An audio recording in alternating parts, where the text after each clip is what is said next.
Hi everyone, welcome to the Geekle online conference. This is our nice experiment that we are presenting everything online from our homes. And I'm happy to announce you our first speaker on this topic. It is Magdalena Cieślak. She's a project specialist and tech HR at Spota Home. And the topic is working from home and how not to kill relationships. Hi Magdalena, how are you?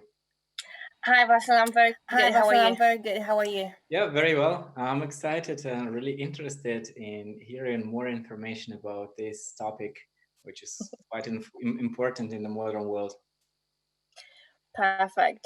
My pleasure. And guys, I will not talk today about how not to kill your romantic relationship or how to not to get crazy with your family at home.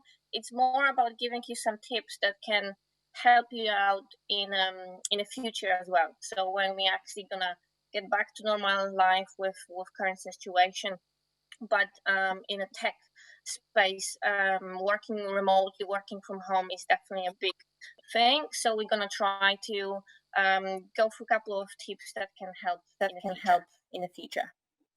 Okay. So first of all, we need to remember about the work-life balance. So I believe in balance in general. I believe there are always two sides of everything, and we have to be able to cross the line between one life and another. So definitely make sure you're not working from your couch. I tried that before. I didn't have a desk, so I was just sitting on a couch, and it definitely is not productive. It makes you feel straight away that, oh, there's a couch, there's a sun, maybe I should just go and have a quick nap. It's definitely not productive. And having an office space makes you feel more, okay, I'm actually going to work. I have to keep myself a professional. So keeping that routine that, you're going to work, you have a schedule, it's very important. And having that specific office space is very important for you to be able to get out from that space as well. Make sure you're creating some kind of boundaries, that there is a schedule that you're working for, and that both sides of your life know that schedule. So for example, if you're working and you've got children, for example, where you've got some times that you have to pick up kids from kindergarten, or just even have a playtime with them, make sure that your work colleagues know those times, that you have them in your calendar, that there is that balance between both sides. And in the same time, from other hand, if you've got a big meeting, you have to focus on presentation, you've got a deadline, make sure your family knows about that as well. And then in the same time that you can keep that daily routine, especially those days, you can see a lot of funny videos of people going to the shower to pretend that they're in a tube or something like that. But just having that routine that helps you get up from bed in the morning is very important. But also taking a breaks. So sometimes sitting at home, we tend to be very much in a zone and like just okay, I'm gonna keep working because I'm in the zone. I have to finish it off, and you don't have to commute to work, so you tend to stay on that computer all the time, which is not very healthy for you and not very healthy for your relationships from both sides. So make sure you take those breaks, and that in the end of the day, you don't take work back home. As much as it might sound difficult, you have to draw the line where the work's finished. And that's one of the examples we saw this week somewhere in the internet. I thought it was actually very accurate and really funny when mom is in the meeting from those times, and there are common questions asked by kids. So make sure that you have those lines between those two words, and at both sides of the screen, basically, so your work and your life know those boundaries. But then in the same time, it's very important when you're working with your colleagues online, when you're working remote, to have those, remember about little things and lighting things up. So basically, And that's basically skills that they are useful not only on remote working, but in a day-to-day life, to make sure you remember about small things, that you remember that someone has a birthday, or that you remember, you know, that your colleague says that they're going to watch a movie or doing something with the partner that night. Ask those questions to make sure that you actually are interested in your colleague's life. That's going to help you build those relationships and keep those relationships being way stronger. And then doing those small things like lighting things up. You know, you can have team meetings. You can see those days, you know, with all the Zoom and Google Hangouts options, that you can have a different setup, that you can turn yourself to a potato head, for example. Just keeping things fun, keeping things different, and make sure that you stay connected with all of that. It's very easy to, when you are remote, to pretend that you are not there. So if someone sends you a message, you know, when you're sitting with someone next to each other, it's way easier to speak with someone, ask the question, than if you are working remotely. So if someone sends you a message on Slack or on a messenger, try to answer as soon as possible. Don't leave things hanging. Don't make people feel that you are not there. Be available. It's very important to keep that connection with your team, as you would be sitting in the same table all the time.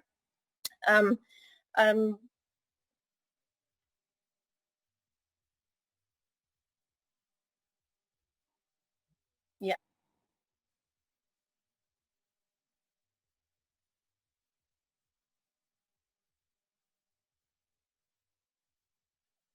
Sure. I think, you know, I think to set up things on the beginning, like to have an open conversation with your team. Like as a manager, you probably would set up, okay, we're having a daily or weekly stand-ups, but then on the first of those stand-ups, talk about things, how you want to run them. So be open, and be open to proposition. So for example, in our current company, we have meetings in a calendar every day.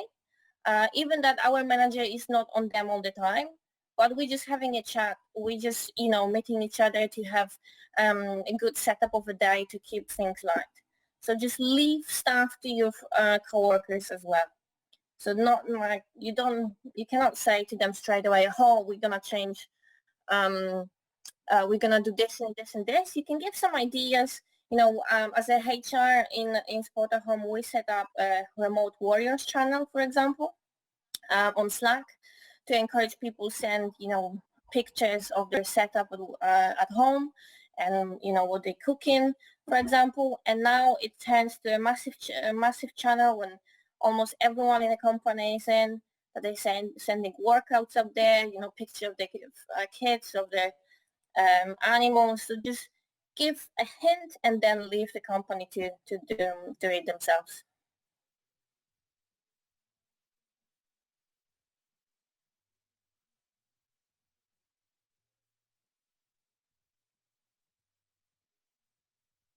$100.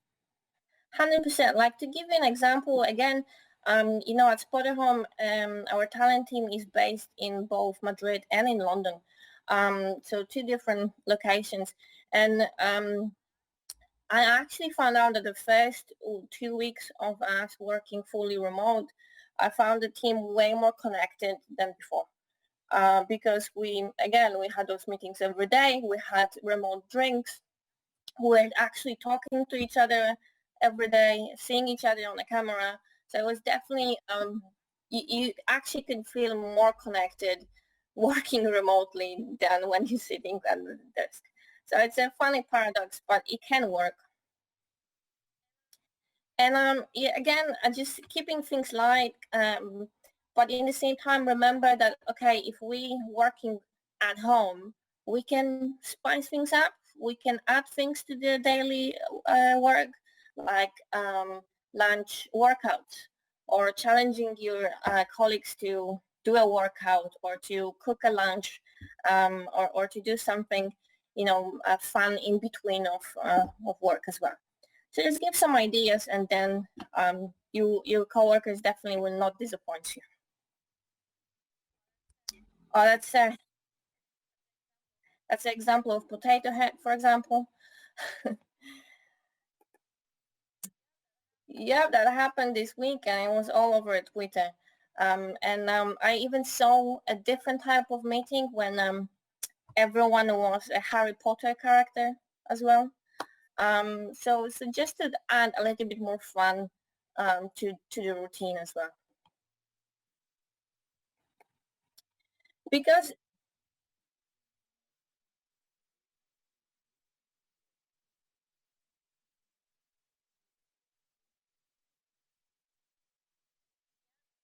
yeah, 100%. And I think, working remotely could be could definitely make that culture being way more visible and way more enhanced than it was before.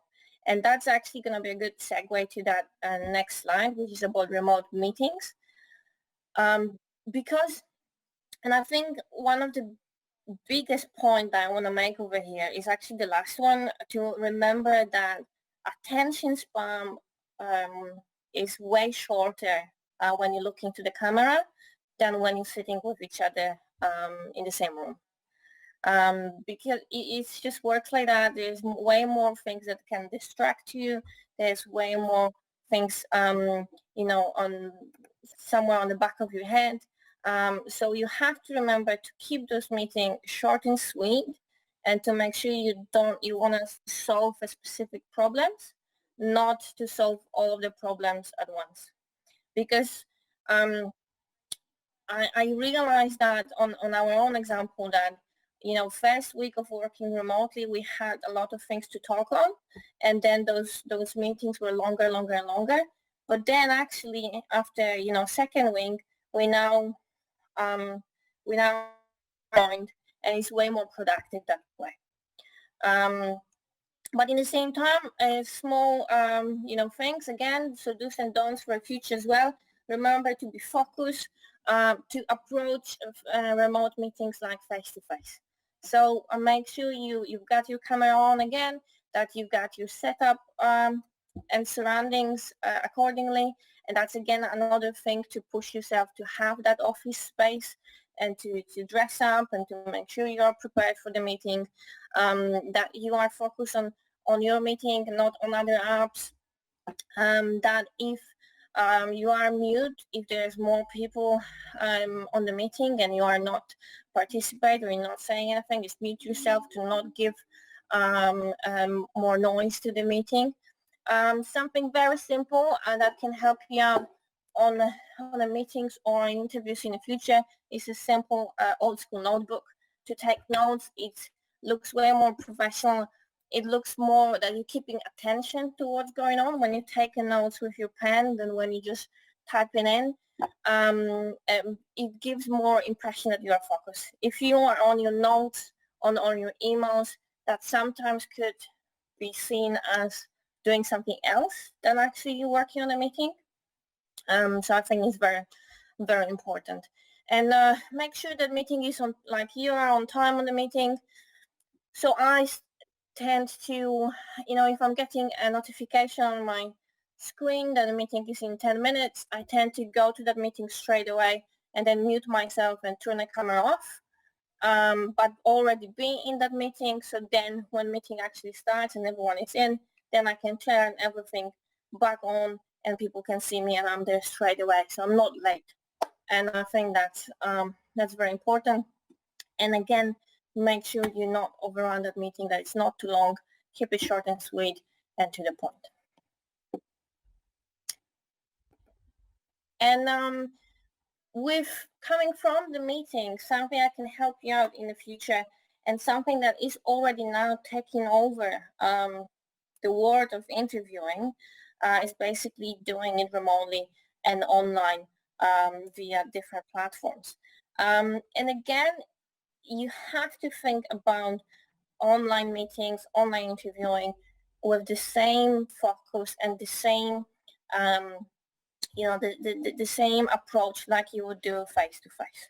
So make sure you've got everything set up, that you know what website or what hangout or what recording you're gonna use, what's gonna be necessary to make sure everything goes very smooth. You don't need additional stress of the interview that something is not working. So make sure you are in a space when you can do it easily, when there's not much noise around. If you're using headphones, make sure that those headphones work before. I had many times a situation that I connect my Bluetooth with, and then my headphones were actually connected with my phone, not with my screen. So then there was a confusion. So make sure you have those tools set up correctly. It's basically making sure when you have face-to-face interview, you make sure you're dressed, you've got a notebook again, you did your preparation. You have to do the same when you do interview online. So make sure you're dressed correctly, not only just a shirt and then tracksuit. And make sure you've got a full prepared outfit, that your surroundings are done correctly as well. And again, make sure you look into the camera. We've got this tendency when we have any online meeting, I've got this tendency to look at myself on the screen instead of looking straight to the camera. You want to make sure you're keeping that eye contact. As funny as does it sound, but it is, and people can notice it, and sometimes it might be read as a lack of focus again. Old notebook, again, is something very that might be very useful, that you're taking notes and you are focused.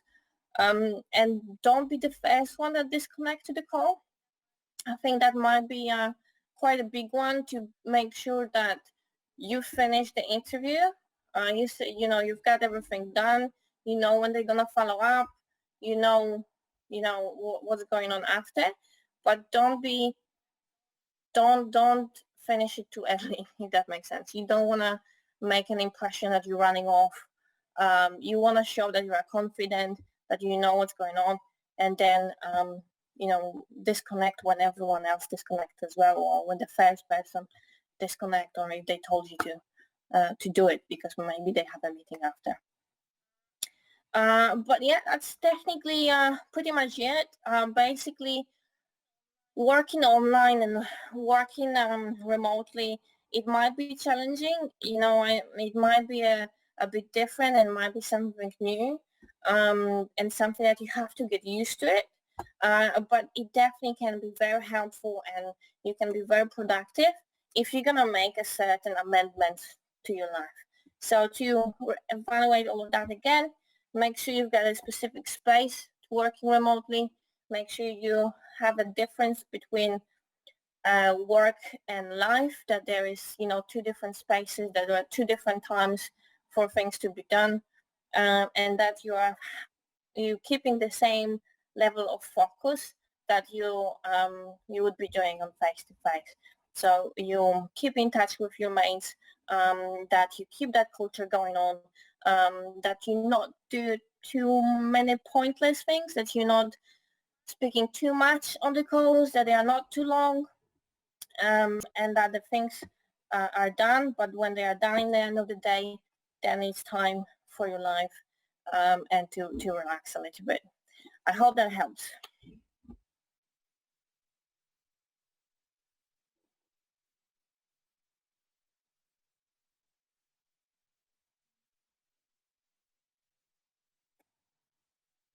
I think that's my last slide. Yeah. Really interesting. All that you're talking is really important. So I would be excited to try these practices. We also do some recommendations, and some practices we apply them. You've been talking about a few most important things. One of them is keeping the eye contact, and the other one is not to distract while you are on the meeting. Probably that's the most important thing. However, how would you recommend to actually engage people into that?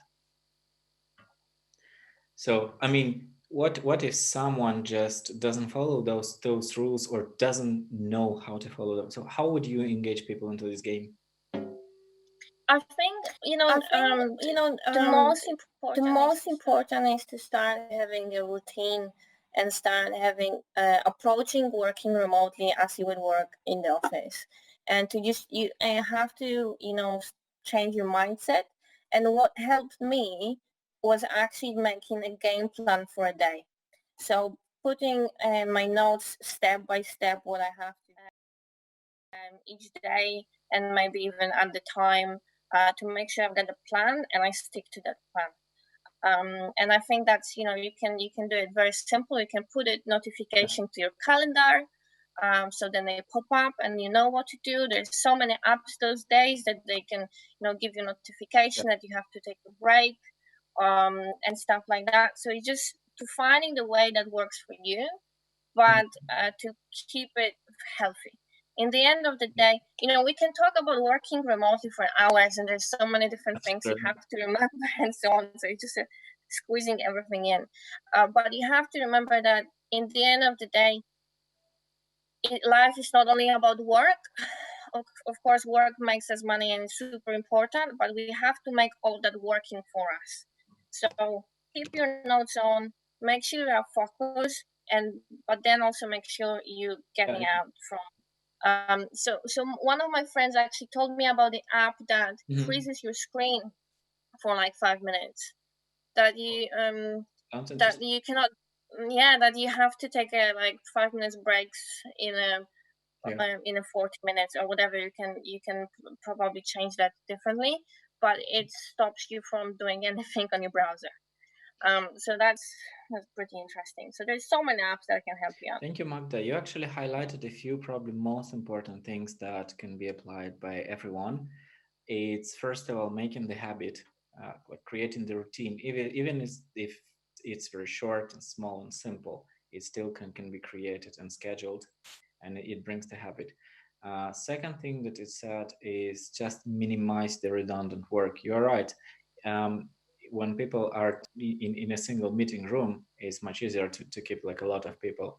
But when you have the video call, probably you just need to split those big meetings into smaller ones. Yeah. And actually, a lot of companies started to report increaseness of their effectiveness, especially in terms of redundant meetings and so on, probably just because of this reason.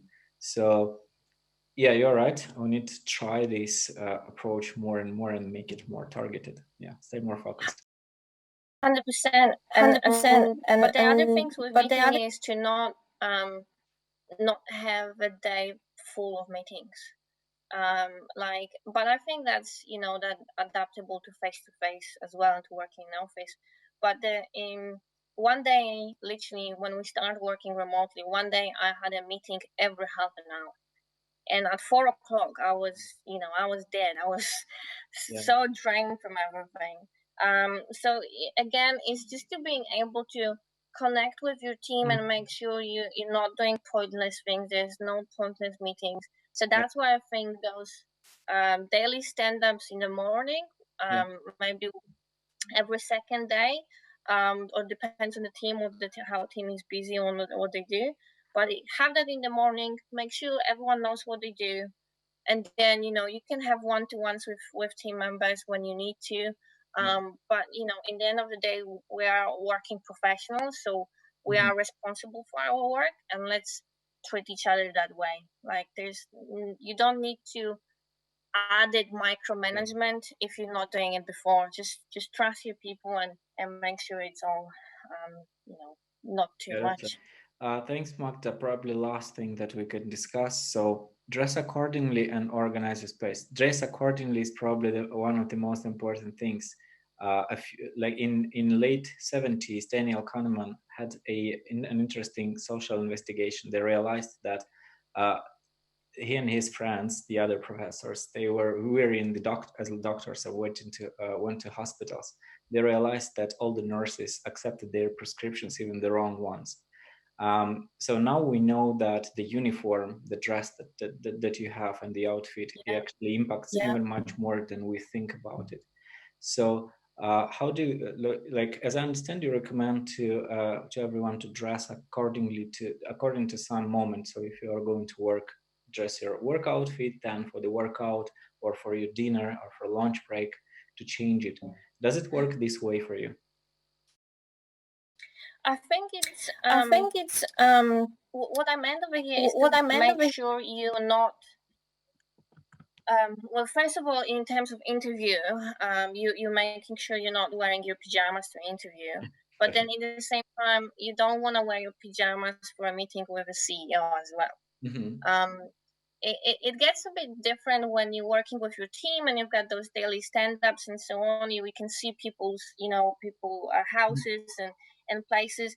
But I still, if I want to keep that routine and if I want to keep myself sane, you need to get up, change your clothes, put something that you're gonna be okay. That's my working mode. I'm working in this. If I'm gonna have a run on the lunch, then I will change. You don't have to change back in the afternoon. You can finish your job, but just to have those moments of okay, that's this time. So at this time, I'm wearing this, and I'm focused on that.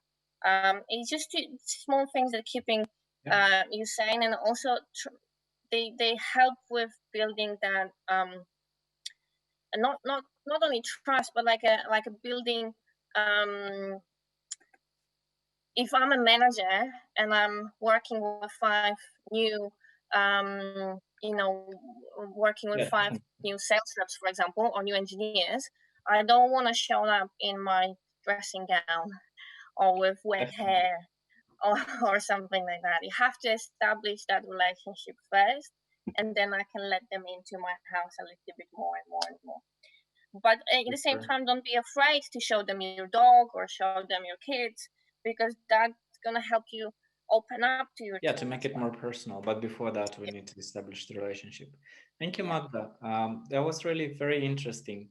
Right now, we are switching to the Q&A session. So everyone who is interested, please go and ask your questions to Magda. Magda is really happy to answer, and I'm excited to see how passionate you are about the things that you are doing. So good luck with that. I'm sure people at Spotahome are happy that you're their HR. Thank you.